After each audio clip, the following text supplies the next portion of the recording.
ದೇವರ ಒಳ್ಳೆಯ ಮತ್ತು ಪ್ರೀತಿಯ ಸೃಷ್ಟಿಯಾದ ಮನುಷ್ಯರೇ, ನಿಮ್ಮೆಲ್ಲರಿಗೂ ನಮ್ಮ ರಕ್ಷಕನಾದ ಯೇಸು ಕ್ರಿಸ್ತನ ಹೆಸರಿನಲ್ಲಿ ವಂದನೆ ಹಾಗೂ ಈ ದಿನದ ವಾಕ್ಯ ಧ್ಯಾನಕ್ಕಾಗಿ ಸ್ವಾಗತ.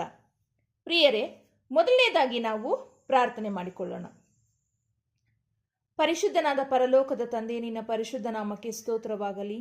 ಅಪ್ಪ, ಈ ದಿನ ಈ ವಾಕ್ಯ ಧ್ಯಾನದಲ್ಲಿ ಕುಳಿತು ನಾವೆಲ್ಲರೂ ನಿನ್ನ ಒಂದು ಮಾತುಗಳನ್ನು ಕೇಳಿಸಿಕೊಳ್ಳಲು ಕೊಟ್ಟಂತ ಕೃಪೆಗಾಗಿ ಸ್ತೋತ್ರ.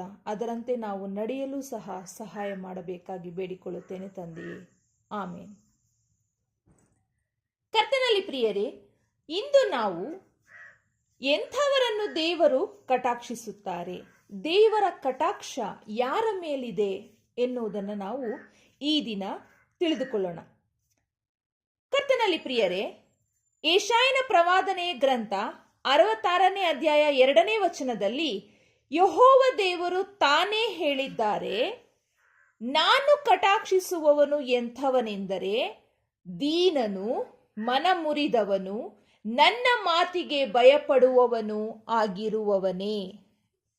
ಯೆಹೋವ ದೇವರು ತಾನೇ ಹೇಳಿದ್ದಾರೆ, ಯಾರನ್ನ ನಾನು ಕಟಾಕ್ಷಿಸ್ತೀನಿ ಅಂದ್ರೆ, ನನ್ನ ದಯೆ ಯಾರ ಮೇಲೆ ಇರುತ್ತೆ ಅಂದ್ರೆ ದೀನನಾಗಿರಬೇಕು, ಮನಮುರಿದವನಾಗಿರಬೇಕು, ಮತ್ತೆ ನನ್ನ ಮಾತಿಗೆ ಭಯಪಡುವವನಾಗಿರಬೇಕು.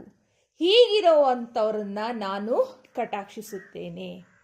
ಯೆಶಾಯನ ಪ್ರವಾದನೆಯ ಗ್ರಂಥ 66ನೇ ಅಧ್ಯಾಯ 13ನೇ ವಚನದಲ್ಲಿ ಈ ರೀತಿಯಾಗಿ ಬರೆಯಲ್ಪಟ್ಟಿದೆ, ತಾಯಿ ಮಗನನ್ನು ಸಂತೈಸುವ ಪ್ರಕಾರ ನಾನು ನಿಮ್ಮನ್ನು ಸಂತೈಸುವೆನು ಎಂದು ಹೇಳಿದ್ದಾರೆ.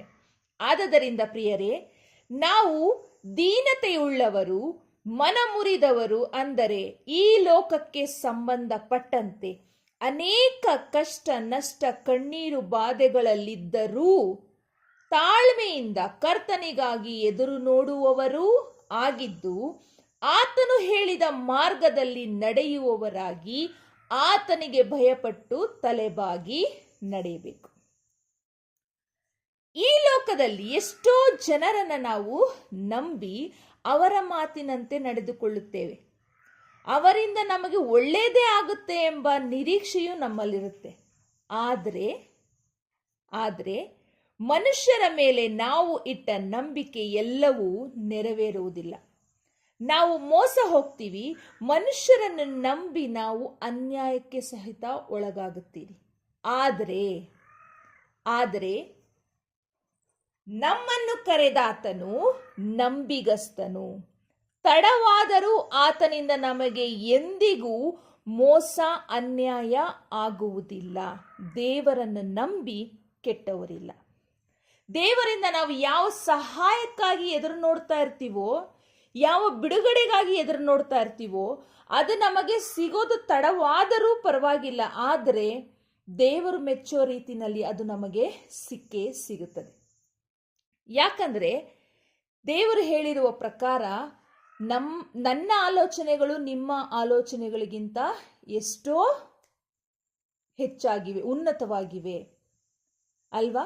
ದೇವರು ನಮಗಾಗಿ, ಅಂದ್ರೆ ನಮ್ಮ ಬಗ್ಗೆ ನಾವು ಎಷ್ಟು ಆಲೋಚನೆ ಮಾಡ್ತೀವಿ, ಒಳ್ಳೆ ರೀತಿಯಾಗಿ ಯೋಚನೆ ಮಾಡ್ತೀವಿ, ಅದಕ್ಕಿಂತ ಹೆಚ್ಚಾಗಿ ದೇವರು ನಮ್ಮ ಬಗ್ಗೆ ಒಳ್ಳೆಯದನ್ನ ಯೋಚನೆ ಮಾಡುವವರಾಗಿದ್ದಾರೆ. ಯಾಕಂದ್ರೆ ಯಾವುದೋ ಒಂದು ವಿಚಾರನ ನಾವು ಕಣ್ಣಿಗೆ ಏನ್ ಕಾಣುತ್ತೋ ಅದನ್ನ ನೋಡಿ ನಂಬಿರ್ತೀವಿ, ಅಥವಾ ನಮ್ಮ ಹೃದಯ ಏನು ನಂಬುತ್ತೋ ಅದನ್ನ ನೋಡಿ ನಾವು ನಂಬಿರ್ತೀವಿ. ಆದರೆ ತಂದೆಯಾದ ದೇವರು ನಮ್ಮೆಲ್ಲರ ಹೃದಯಗಳನ್ನು ನೋಡುವಾತನು ಮತ್ತು ನಮ್ಮ ಜೀವನದಲ್ಲಿ ನಾವು ಮುಂದೆ ಯಾವ ರೀತಿ ಹೆಜ್ಜೆ ಇಕ್ಕಿದ್ರೆ ನಮಗೆ ಒಳ್ಳೇದಾಗುತ್ತೆ, ಯಾವ ರೀತಿ ಹೆಜ್ಜೆ ಇಕ್ಕಿದ್ರೆ ನಮಗೆ ಕೆಟ್ಟದಾಗುತ್ತೆ ಅನ್ನೋದನ್ನ ಗ್ರಹಿಸತಕ್ಕ ಕರ್ತನು ಆತನಾಗಿದ್ದಾನೆ.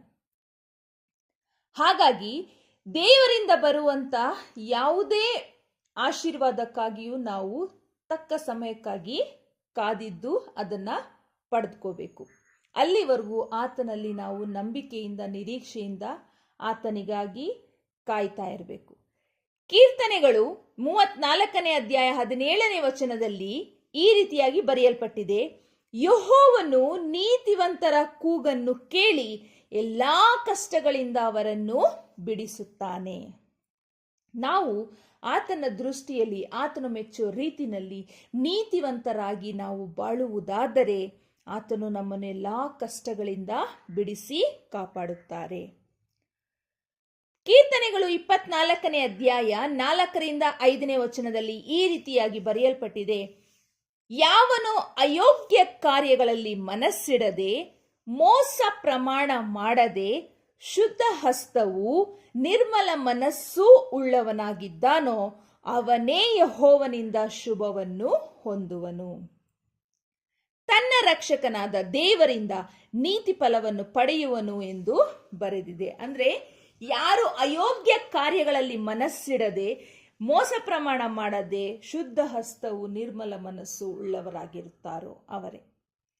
ಕೆಟ್ಟ ಕೆಟ್ಟ ಕೆಲಸ ಕಾರ್ಯಗಳಲ್ಲಿ ಮನಸ್ಸಿರಬಾರ್ದು. ಇನ್ನೊಬ್ಬರನ್ನ ನಾವು ಹಾಳು ಮಾಡೋದ್ರಲ್ಲಿ ನಮ್ಮ ಮನಸ್ಸಿರಬಾರ್ದು.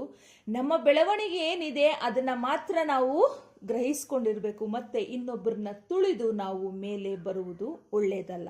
ಈ ರೀತಿಯಾಗಿ ಎಲ್ಲ ಬದುಕೋದಾದ್ರೆ ದೇವರು ನಮ್ಮನ್ನು ಖಂಡಿತವಾಗಿ ಮೇಲಕ್ಕೆ ಎತ್ತುತ್ತಾರೆ. ಹಾಗಾಗಿ ಕರ್ತನಲ್ಲಿ ಪ್ರಿಯರೇ, ನಾವು ಆತನ ಮಕ್ಕಳಾಗಿ, ಆತನ ಚಿತ್ತಕ್ಕೆ ವಿಧೇಯರಾಗಿ, ಆತನ ಮಾರ್ಗದಲ್ಲಿ ನಡೆಯುವುದಾದರೆ ಆತನ ಕೃಪೆ, ಕಟಾಕ್ಷ, ಕರುಣೆ, ಆಶೀರ್ವಾದ ಸದಾ ನಮ್ಮ ಮೇಲೆ ಇರುತ್ತದೆ.